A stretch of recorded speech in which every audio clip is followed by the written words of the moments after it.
त्यामुळे काही केल्या पाकिस्तानच्या कुरापती काय कमी होत नाहीये। दुसरीकडे जम्मू आणि काश्मीरमधील पहलगाम इथे झालेल्या दहशतवादी हल्ल्यासाठी जबाबदार असलेल्या 3 दहशतवाद्यांमध्ये अली भाई आदिल हुसेन ठोकर यांचा समावेश होता।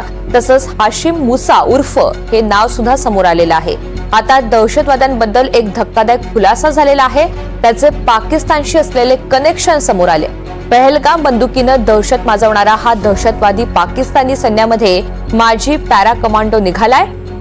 हाशिम मुसा हा पाकिस्तानी सैन्याच्या विशेष दलाचा माजी पॅरा कमांडर आहे।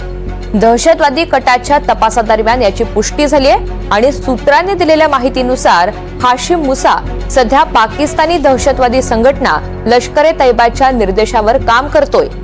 तो एक कट्टर दहशतवादी आहे। लष्करात बसलेल्या सूत्रधारांनी त्याला पर्यटकांवर दहशतवादी हल्ला करण्यासाठी जम्मू आणि काश्मीरला पाठवलेलं होतं। सुरक्षा यंत्रणांना संशय आहे की पाकिस्तानच्या स्पेशल सर्व्हिस ग्रुपनं त्याला दहशतवादी हल्ला करण्यासाठी काही दिवसांसाठी लष्कराला सोपवलेला आहे।